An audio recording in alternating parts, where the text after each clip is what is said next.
Yankee and the Brit. Yes, Yankee and the Brit. One is a genius, the other's a twit. On the radio, Benny Pitsinger. By the way, who is on the telephone with us? He is on the front porch swing with the Yankee and the Brit. Yeah. Hello, Benny. Hello, Benny. Well, hello, Randy and Donna. Hello. How are you? I'm doing just great if I can stay dry. Hey, Auntie, you got a cool voice. I know. I'm trying to get rid of the crackle. They don't hear the crackle, don't worry. I can hear it. It drives me nuts. So, how are you over there? I heard you've got lots of rain, have you? Yeah, it's been raining for days here. It's kind of off and on today, so What are give we? a little break. What are we talking about? Inches, feet? Oh, I don't know. Inches is all. Ain't that enough, though? Yeah, it's plenty. Where exactly? What part of the country you in?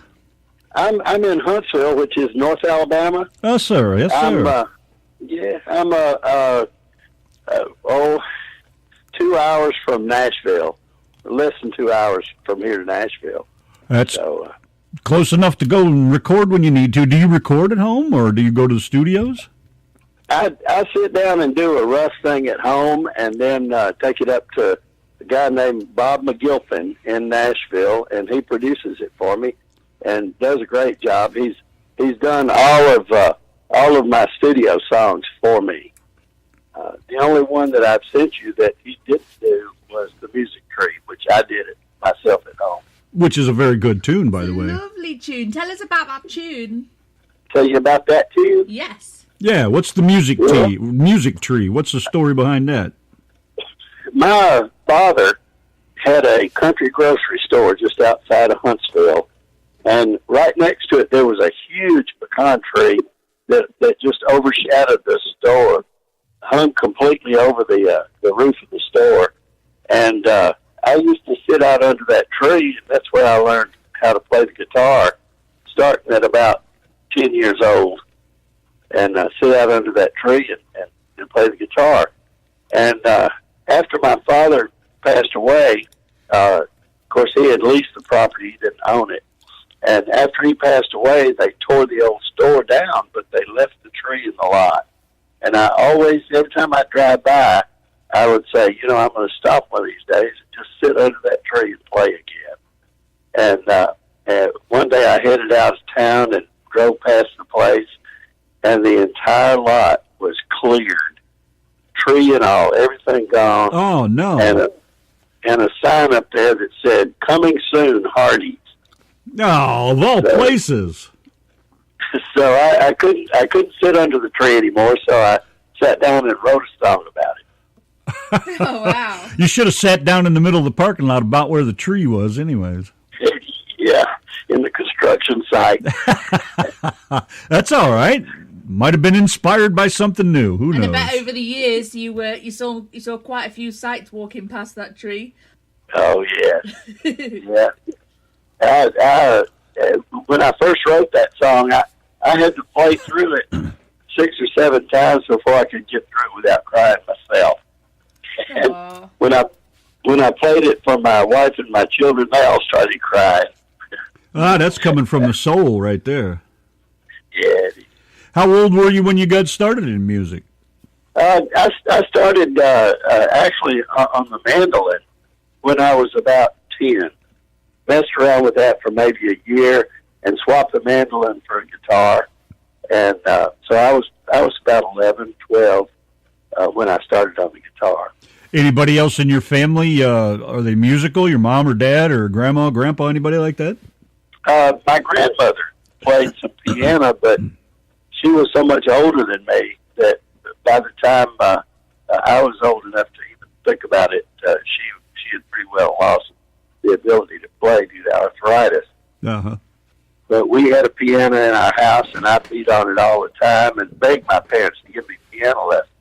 But my older sister, who's 9 years older than me, she had had piano lessons for like 2 years and never got out of the first book. So when I asked for piano lessons, my father just said, no, we've spent enough on that. So, Do you play any other instruments beside the guitar? I can play a little bit on keyboard. keyboard. I can blow a little bit on harmonica. I can play bass, and I play a little bit on mandolin and banjo, 5-string banjo. Really, mostly just guitar. What kind of harmonica you got? Lee Oscars. The only reason I ask is because right in front of me here, my dad brought home from Germany with him when he was stationed over there this Marine band harmonica. Oh yeah, and that's a Honer. Yeah, it's just a little thing, but my God, does it sound good? And I think it's in the F key. I can't quite remember, but I just love this little thing. I wish I'd take the time and learn how to play it, but I've faked it a few times, but nothing compared to yours. I'll say that. Oh, well, thank you. When did you first start playing in front of a crowd? Well, junior high school, we had a little rock and roll band. And we played at some of the parties at the neighborhood pools and a couple of sock hops and private parties and things.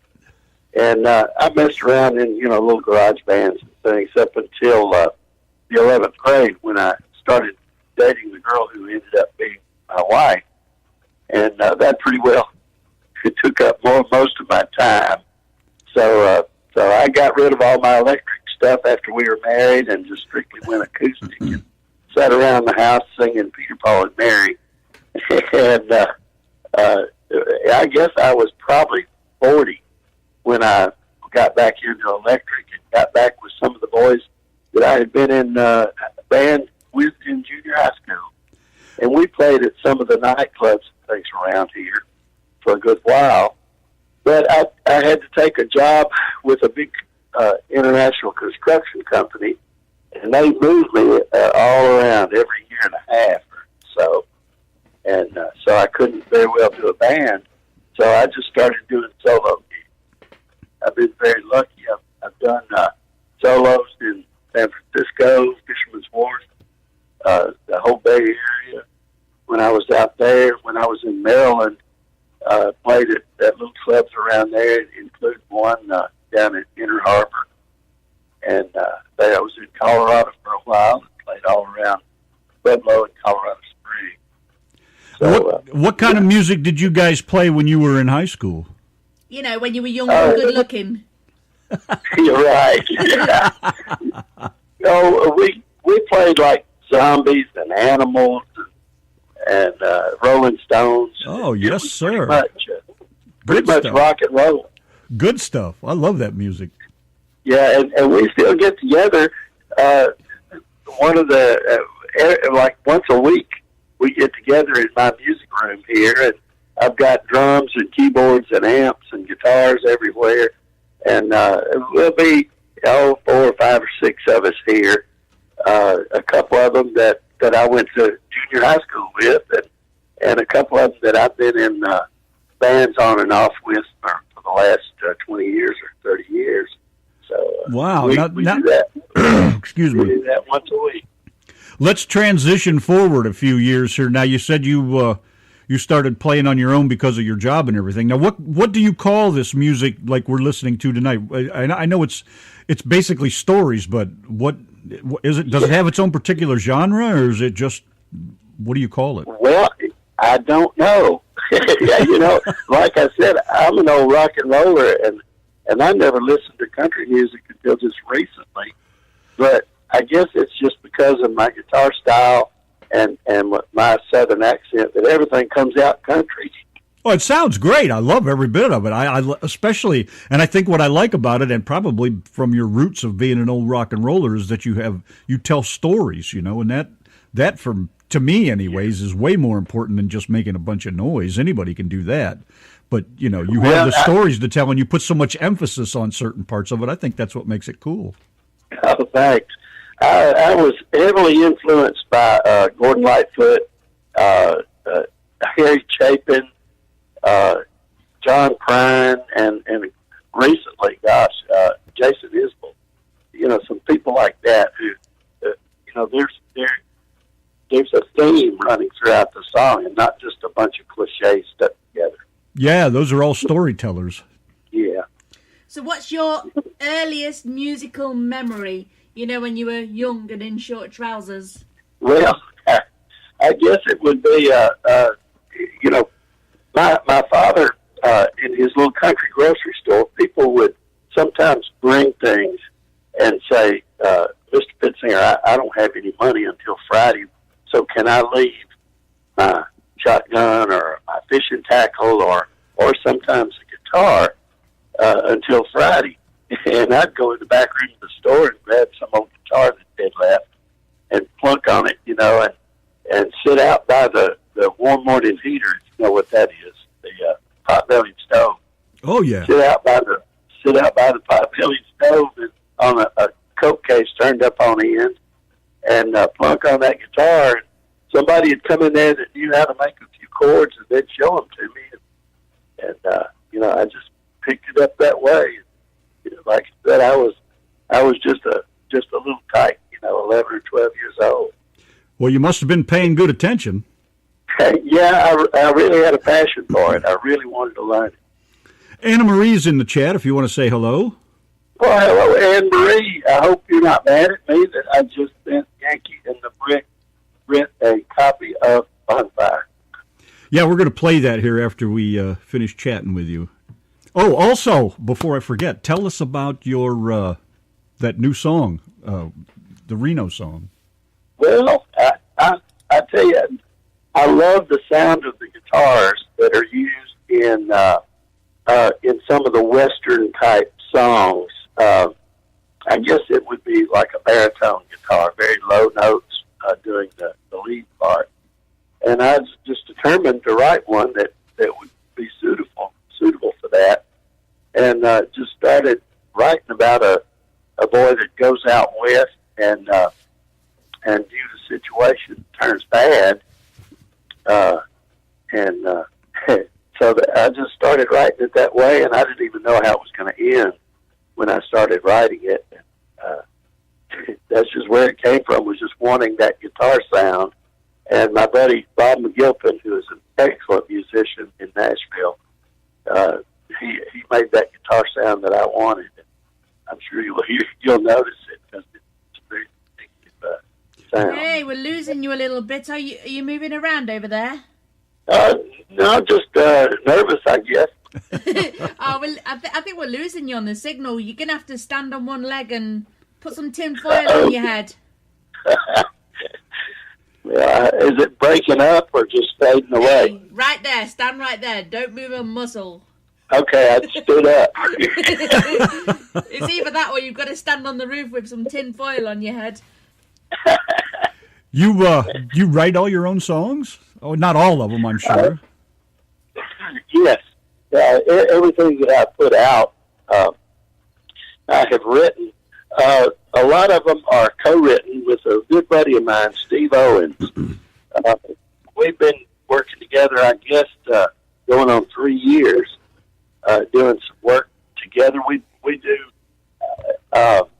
He does his thing and I do my thing, but every now and then we get together and work on one. And usually what it ends up being is I write most of the lyrics and he does the music. And then we get together and improve it a little bit and then send it up to Bob McGilpin, who really makes it sound great.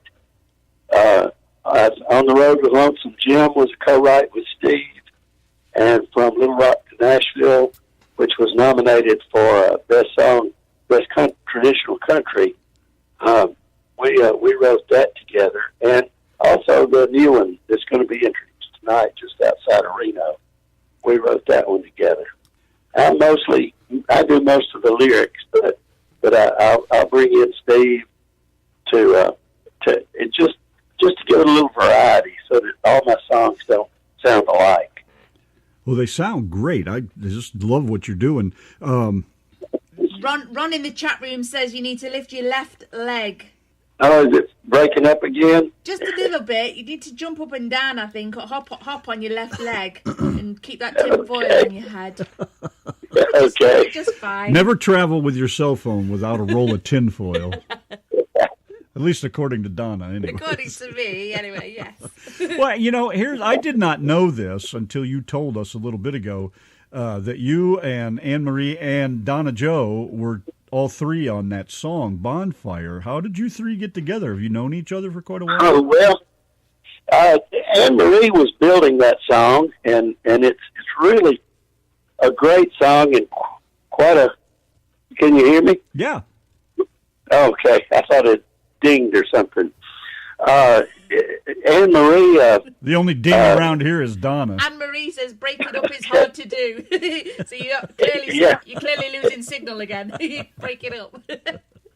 Well, Steve Owen and I were going to Nashville up to Bob's. And Steve, I think, had introduced Anne Marie to Bob. And we were going up to Nashville, and it just happened to be the same day that she was going to be in there recording Bonfire. So we ended up, Steve and I, singing on it, and she had a couple of other artists in there. There was, oh golly, I'm drawing a blank. No, not two. Jimmy Parker is part of it, and oh golly, I can't remember.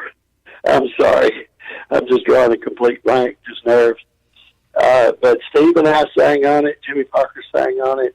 Donna Joe really does some really neat stuff toward the end of the song. Maybe Lisa Coppola. Yeah, Lisa. I see Anne Marie put it on the chat. She was in there at the same time, and Donna Joe did hers remotely, but we had a really good time doing it. And, Old age, Anna Marie said. yeah, and we were all just proud to be part of it because it's a really good song. Yeah, we're going to play that, like I said, when we're done chatting with you. And I've played it once or twice before, but I just, sometimes I'm busy over here. I don't get a chance to really pay attention to the songs. And I haven't had a chance to listen to it otherwise, so I can't wait to hear it again. Are you planning on joining us with your chicken dance? I know you said you got as far as the soggy bottom bit. Are you doing any? Are you going to do a little video, or are we to carry on with you? Gosh, I don't know. I tend to break cameras when they point them at me. I reckon that's better than breaking your leg. Come on, you got to be more good looking than myself and Randy, so you can add a bit of glamour to our video. Well, I tell you right now, I am not a dancer. Neither are we. That was probably one thing that urged me on as far as guitar playing. Is now, the first time that I took a little girl to a dance, and we sat there like wallflowers, but they had a young band up there playing, and I said, okay, I don't want to dance, so I'll just have to get on the stage. Well, that solved that problem. Yeah. Now, Jake in the chat room says, come on, Benny, you've got to do the chicken dance. Jake also said to make sure that we tell you he said hello. Okay. Ron McFillin says, don't forget to add alcohol when you're dancing. Vicky says, life stories. Benny, yours would make a brilliant story. I think it would. Wouldn't it? Mm-hmm. Yeah, it would. Yeah. And Ron is one of my buddies from Maryland that has joined us. Maryland? I don't know why. Yeah, I don't know why he didn't bring Darren with him. Maryland? That's an old Yankee right there. Yeah, well, they don't claim to be. When you call them Yankees, they get kind of upset because they say they're south of the Mason-Dixon line. Well, yeah, I reckon that's how it goes with those guys. According to us Brits, every person from America is a Yankee. Oh, no, don't say that. Well, that's how Randy got his name, I was calling him a Yankee for ages and ages, and he says, I'm not actually a Yankee. I'm like, yes, you really well are. Well, I am a Yankee. I'm from Ohio. I'm a damn Yankee. I moved to Texas, and I'm as happy as can be down here. We got a lot of them here in Huntsville. Oh, I'm sure you do. It's a big engineering town, and there's very few people here that were born here. Nothing wrong with that. I love Alabama. I've been all over the place in that state. Love it down there. Yeah. Very pretty. Do you have any party tricks? What kind of trick? Any party tricks, any talents that people don't know about? No, I really don't. I'm usually, most comfortable hiding behind a guitar. How was it? Whoa, easy microphone. How How did it feel first time you went up on stage in front of a really good-sized crowd? Were you nervous like everybody else? And did the ladies really throw their underwear at you? No, no, I never had that. Some of the guys might have. What, the guys threw their underwear at you? So one minute you're singing and you get a big pair of Y-fronts hanging on your beard. Heard it all now. I never have, I don't know, I never have had stage fright. I was always a class clown in school, so I didn't mind the attention. To me, I've played in front of as many as 2,000, 2,500 people, and that's not nearly as scary as sitting in a nightclub or a cafe with just you and a guitar, and there's like 4 people in there. They're all staring at you. That is the scariest. Yeah, I'm lousy at being in front of crowds. I just can't do it. I mean, I enjoy sitting here and talking and telling stories and ranting and raving, but get up in front of a crowd and I just buckle at the knees. I can't even do it. Never could. Buckle at the knees. That would be a sight to see. Yeah. So what do you got in the works? Have you got an EP or an album? I don't even know what to call them anymore. EPs, albums, records, CDs, whatever. Have you got one out now? I have one that I put together, did my own artwork and everything, printed them up and all, that I've distributed to a lot of my friends, that has like 12 of my original songs on it. And I have about 5 or 6 more that are not on that CD, and I haven't officially released it yet. I don't know if I ought to make it longer, with more than 12 songs, or if I should divide it into 2 CDs. Well, when you decide to let another one go, we'd love to have an autographed copy of one.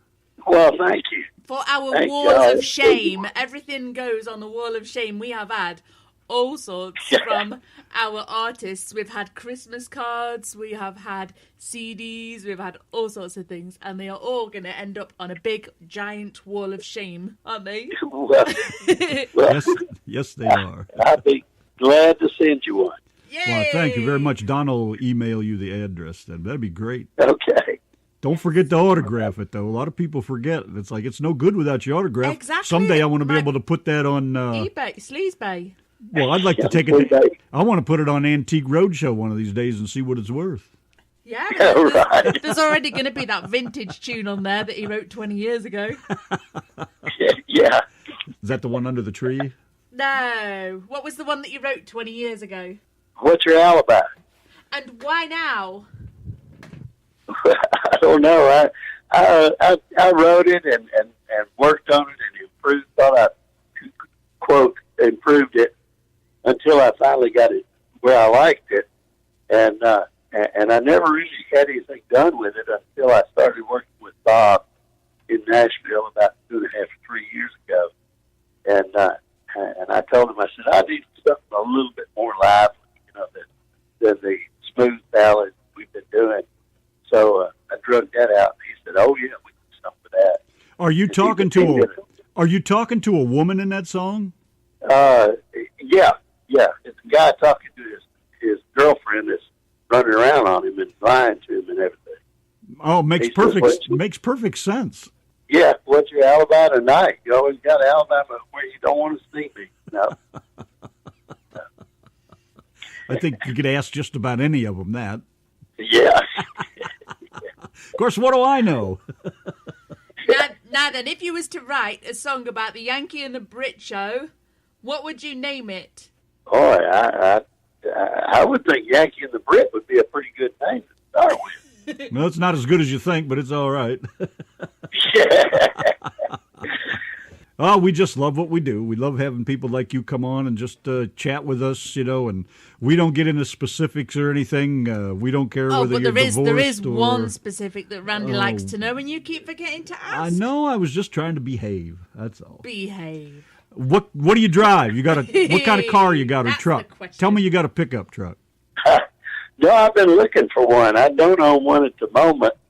My wife and I have never been real big on fancy cars. We'd rather buy houses than cars. And so I've got a 2004, I think it is, Jeep Cherokee, and a 2003 Acura. Oh, But I do have you ain't even got a Ford in the driveway. What is wrong with that picture? I do have a 1972 Harley Davidson. Well, that counts for a lot then. Carol in the chat room says your music is awesome, Benny. That's Carol Durham. Oh, thank you, Carol. That's Christmas Carol. Yes, that's right. That's Christmas Carol in the chat. Christmas Carol. There, she's got her name now. I was trying to think of a name for her. Bingo. We have it. Oh, behave. Yeah, Austin Powers. Yeah, baby, yeah. Oh, you got quite a bunch of great listeners, I'll tell you that. They sure like your music. Well, thank you. Thank you to everybody. I know we do. I played it a few times already when we first got some of it, and then Donna said that you were coming on the show, so I kind of held back playing some of it. I didn't want to ruin it for everybody, but it's all good stuff. It's just amazing what you come up with. Are you? I guess I don't want to ask what your age is, but I'm guessing you're probably. How old are you? Okay, how old are you? Well, I'll give you a little hint. I remember when the Dead Sea was just thick. When what? When the Dead Sea was just thick. I still didn't understand him. Dead Sea? Oh, I saw that. You said that last week. You said that. That's right, because I said I was around to watch Dirt being born. Oh. So that must make you about 92 and a half. I had a on birthday. Had a birthday in November. I turned 68. Wow. Are you over 60? He just said 68. Keep up. I can't. Shut up. He does not look like he's 68, does he? No way. No, not at all. You must have had an easy paper round. Well, thank you. And I haven't retired yet. I'm still working. So. Are you still doing the construction work that you were talking about? I'm a designer, architectural designer. A sexual designer. Architectural. Oh, architectural. Oh, my Sounded God. like sexual to me. Sorry, I should have cleaned out the husband's ears before the show. My next question was going to be, do you design dildos? But okay, forget it I then. normally clear out all the spuds out the husband's ears before a show, but I didn't get round to it tonight. Oh, that's embarrassing. All right. So do you work at home now then? No, I work for the Army Corps of Engineers. Oh, really? Well, why don't you come down here to Texas and fix some of their mistakes? They got a bunch down there. Oh, geez, some of these lakes around here, I don't understand what they're doing, but supposedly they know it all. Yeah, I lived right next door to one I moved from about 40 miles from where I am now. When I first moved to Texas, they had put in it's not actually a reserve, but it was a lake built for, the ducks and the geese and pheasants and whatever. A wetland. Yeah, but it's not designated as a wetland. I don't know. It's not a containment pond either. I don't know what you really what they call it. I forget what it was called. But they did a horrendous job of it. I mean, it's the size. It's very nice and big. The dam is huge. The thing works great. But what doesn't work about it is when we get 15 inches of rain around here, it just can't contain it all, and it just goes everywhere. And it's horrendous what they did to it. But I suppose they didn't actually build it for 15 inches of rain in 2 days, but it happens occasionally. Well, not. Is that the kind of stuff you work on? No, actually, I work on buildings. Really? Just architectural, yeah. So just basically the finished design or actually the construction of it? Well, working for the Corps of Engineers is strictly design work. Uh-huh. Before that, like I said, I worked for a construction company. And basically what we would do is they'd send me out to San Francisco to do a 3D model of what we were going to build. And then when we got the model done, I would take the model to the construction field and show the contractors, how it could help them in the field. Oh, that's pretty cool. I'd always wanted to try to get into that kind of work, but it was way above and beyond my mental capability at the time. I doubt that. I'd say it still is. I build everything now. I built my own house. I'm building a railroad. I build all kinds of things, but I do it. I look at it and I build it. You know, I don't. I'm not big on too many plans or blueprints or things like that. But it's cool what you're doing. I think that's pretty slick work. Well, thank you. Well, we're still talking about dildos in the chat room. We all thought that you was a dildo designer, thanks to my husband. It's like a train going off the track. You just can't get us back without it. Yeah, well, just remember this. Anna Marie is your friend, and she says as your business of dildos expands, you're going to need product testers. Well, I don't know if she's offering or if she's expecting a very big paycheck, I'm one offering. or the other. Well, now you know what you got into. You don't need a husband when you got dildos to test. I'm not. I come up with a solar powered dildo. Well, that'll work in Texas. What are you going to do if you live in Ohio? Well, I guess it's manual. Exactly, all the ladies would be frustrated. Dan Conley says batteries not included. Maybe we need one with a kickstart on it, you know. Yeah, a Harley engine. Yeah, that's what you could design for us. Here we go, A getting dildo off with track a Harley again. engine. I'm sure that's got a lot to do with his music. Can you imagine the songs he's going to be writing now? Oh. Dildo designer. All righty. So, anyways. My lovely wife just walked in, so I got to behave myself now. Ruh-roh. Just as we're talking about dildos. Vicky Marie's offering to test them, too. Everybody's offering over here. I think you better start the business up. You're going to sell 1 million of them. If anybody knows about dildos, I do. Uh-oh.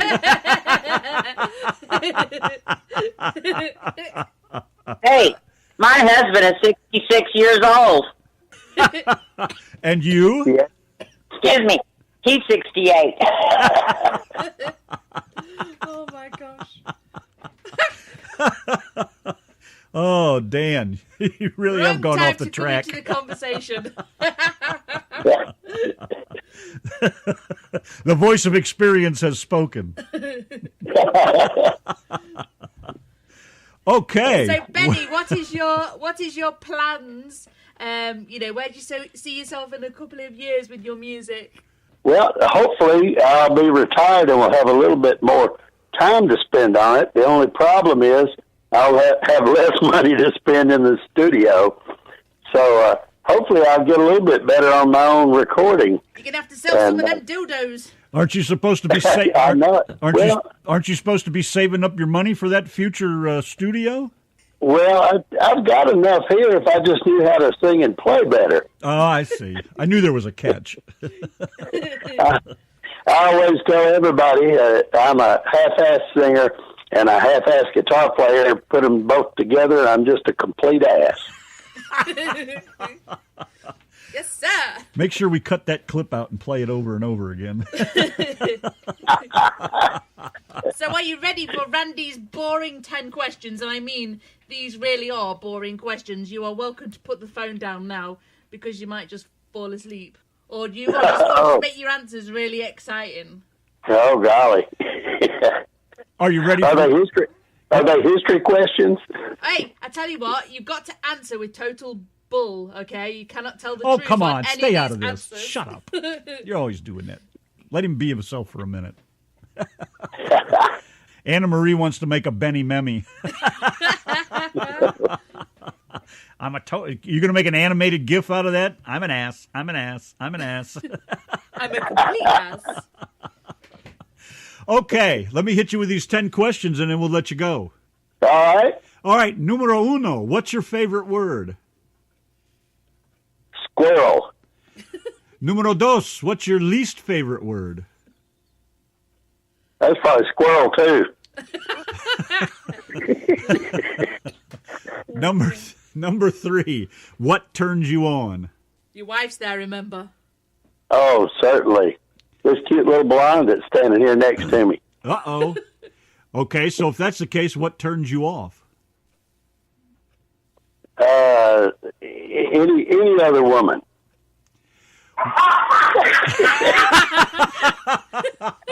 Well, that just blew that out the window. Blew me out the window, too. I didn't see that coming. All right. Let's try this one on a more somber note, so to speak. What sound do you love? What sound do you love? Probably the pop top of a beer. I told you they were boring questions, didn't Papa I? top. What sound do you hate? What? I guess the little crinkle sound it makes when you crush that empty beer can. I can relate. Even though I'm a whiskey drinker. What's your favorite curse word? Probably shit. And number 8, what profession other than yours would you like to attempt? Oh, wow. I'd really like to be self-employed with my own self-service massage parlor. And you'll be giving away dildos as a parting, renting them. As a parting gift. We'll be renting them. Anybody want to volunteer as wash-up crew? Number 9, what profession would you not like to do? Oh, boy. Probably carpenter. Be serious. Oh, that's a great trade to be in. I love that. Okay, number 10, last question. If heaven exists, what would you like to hear God say when you arrive at the pearly gates? Well, come on in. We got other musicians waiting for you. Oh, it sounds like a party in the sky. So who would you like to have a party in the sky with? So anybody dead, of course. Oh, well, gosh. Willie Nelson, but he's not quite there yet. I guess Johnny Cash. Ooh, there you go. Excellent answer. Good choice. I'd love to meet him. I wonder if he's as cool as he seems to be. Well, that's it on my end, unless you have something you want to add. Oh, let me ask you. You have a Facebook page, correct? Yes. And you know what the address is to that offhand? No, but it's Benny Pitsinger, so there's only one of them out there. And I need to work. I need to work on my technology here. Get Anne Marie to help me. She's real good at this stuff. And because all I have right now is really the Facebook and the Reverb Nation. And you got your YouTube. I've got a bunch that I just got out on YouTube and Amazon and several of those. So give them a little bit more presence, but I really need my own web page. now, do you do any Facebook Live at all? No, I never have. What do you think about that? Well, I don't know. I know these guys that are out there doing it, they're not licensed, so in a sense, they're taking some royalties away from the people's music that they play, because that's the only way that we get paid is through BMI or ASCAP licensing. So I kind of have mixed feelings about it. Well, now what about the thought, though, that how do you get yourself out there and get started if you don't want to go, there's a lot of stories about how crooked Nashville is and how they take advantage of artists and blah, blah, blah. If you want to be an independent, though, how do you get yourself out there? I mean, you have a web page, but how do you tell people you have a web page or introduce them to your music if you don't do something like that? Right. Well, I certainly don't have a problem with anybody that wants to get out there and have a live feed doing their own music or doing music from people who have sent them that and said, please play this on your live feed. That's no problem to me. But, a lot of them out there are just taking anybody's music and putting it on the air and not paying any license royalties for it. And like I said, that's the only way that you can make any money nowadays. Not much of that. Yeah, I see where you're going. Okay, well, that makes perfect sense. I just, I've heard a number of different answers over the last few years since so many people started doing it. I was just curious what your thoughts were on it. Yeah. Very good. I hadn't really thought too deeply about it till you asked. Now he'll be all over the place. Who's stealing my music? Yeah. I don't know. I like it. I'm glad that people do share their music. We get to hear a lot of new music. We play so many independent artists, and there's just so much good stuff. Probably. Wow. I'd say 80% of our music is independent artists now. That's pretty much what we focus on. And folks like you that want to come on here and share your music and and talk about who you are and what you do and where you're going with things. That to me is more interesting than some of the shows I've heard where they want to know about a divorce or how many kids you have. We don't care about that. We're all about the music. That's like we're working on. We are doing one of our little hokey pokey videos of Man of Constant Sorrow, and we've asked. Well, we've asked you and other people to do a little dance or something for it. So we got the karaoke music for it, but. Things like that, we wouldn't meet you great people or have the chance to meet people like you if we didn't do it this way. That's true, and you're really doing a great thing, giving us a chance for exposure. Speaking of Man of Constant Sorrow, I learned to play that about 40 years ago or more. Really? I thought that was an old song, but it's just been brought to light here because of that movie. Because of George Clooney. It's an old traditional song, and Peter, Paul, and Mary did a version of it that you should hear. You won't recognize it till about halfway through the song, but it's very interesting. Well, I'm going to look that up because I think it was you that mentioned that in a chat somewhere along the way, whether you told Donna or I saw somebody mention that. But I thought Peter, Paul, and Mary, is that song really that old? But I guess it is. Yeah. And Mary has since passed away, so I'm going to have to look that up. Yeah. I think Mary passed away, didn't she? I don't know. I haven't heard. I'm going to have a go at that. Well, anyways, we won't keep you any longer, but thank you very much for your time. It's great chatting with you. Good man, funny, great music. And we're going to throw that, we're going to play your, I'm going to play Anne-Marie, Donna Joe, and you in Bonfire. And then before that, though, we're going to put Just Outside of Reno. Yes, on. if you would like to introduce your new song, we will press the play button. Okay. And thank you so much for coming on as well. Thank you so much. Thank you for having me. I would love to come back anytime because y'all are by far the most interesting station out there. Well, you can pick up the phone and call us any Saturday night. Not even a problem. Welcome. The more you interrupt us, the more trouble you make, the happier we are. Okay.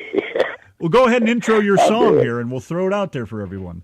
Okay, well, like I said, it's Just Outside of Reno, produced by Bob McGilpin and co-written by myself and Steve Owen, and it's as close as I've ever come to a gospel tune because it is a song about redemption. Well, very good. Thank you very much, Benny Pitsinger. We appreciate you spending your time with us, and Merry Christmas. Thank you. Merry Christmas to you. Bye.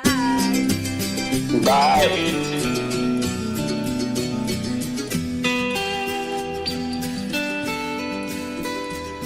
My family left St. Louis in the year of 63. No brothers and no sisters.